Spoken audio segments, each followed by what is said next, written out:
Hi everyone, let's talk about the Thoth Fortune card. So this is not the Wheel of Fortune. It's the same card, if you see what I mean, but it's not the Wheel of Fortune. And I think that Crowley changed the name because he wanted to get away from the idea that there is a balance between good things happening and bad things happening, and it can go either way at any time, and we all experience those things in life. But I think that Crowley really wanted to emphasize the positive aspects of this card, and that when you draw the Wheel of Fortune, things may be changing, but they're ultimately changing for the better. This is positive change, very much like the Two of Discs. I interpret that as positive change as well.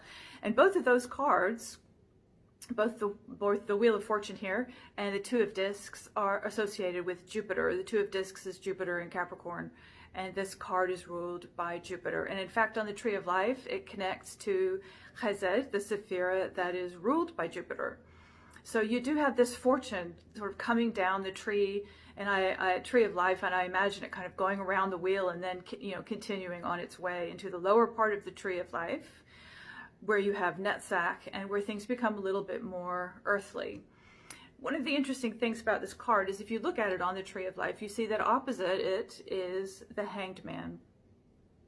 So these are both ideas of bringing things down from the top, flipping them over on the other side of Tiferet. They both cross over Tiferet. So you can think about both of these and think about, well, how much control do you have? This is very often associated with giving up control, and so is the wheel, but this is maybe more positive things that are coming to you, more of an implication of positive things that are coming to you.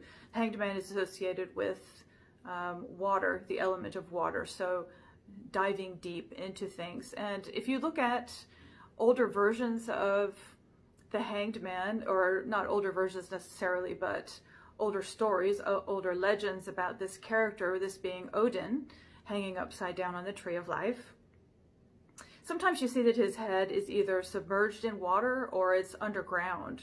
So there is a sense of bringing things down from higher to lower, bringing things down from heaven to earth, and the same thing here, bringing blessings down from heaven to earth.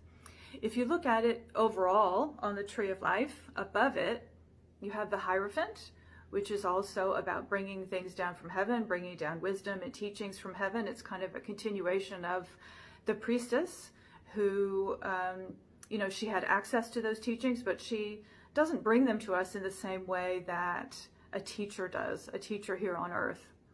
And opposite the Hierophant is the Chariot, and the Chariot is also bringing things down from heaven. If you think about the more esoteric associations with this card, which is the Chariot of Ezekiel, you have the throne of God here, so blessings coming down to earth. So what's interesting, you can look at both of the pillars on the Tree of Life, pillar of force and the pillar of form, and they both are very much about bringing things down into our world below Tiferet, down from heaven to earth. And I think that I've always felt this when I see the wheel on the Tree of Life, it feels to me kind of like a hinge, that things are going around and they're turning up in Netzach from Jupiter in Netzach, which is definitely where we are. And it's quite a nice blessing to have this when we turn up in Netzach, because Netzach can be kind of a hard place to be. The other association with this card is with the sun, and that comes from the Hebrew letter that's associated with the card, which is the letter Kaf. And Kaf, you can see here, the planetary association is the sun. So again, you have benefits, you have blessings, you have creativity, you have all kinds of wonderful things coming to you. Kaf is associated with a closed hand or a fist, and you can also see that on the card. If you look at the bottom curve of the wheel, you see a little closed hand. And some people interpret this as the hand of God actually turning the wheel, but if you look at it, you may need to go get your own version of the card to see it clearly, but the fist is actually facing us. So it's like this, it's not like this, it's not gripping the wheel and turning it, it's like this toward us. So what does that mean? I think it's really interesting to think about what that means, because there is an association with the hand of God in the major that comes before this, which is the Hermit. But in that case, it's the palm of the hand. The hand is being open, and here it's closed.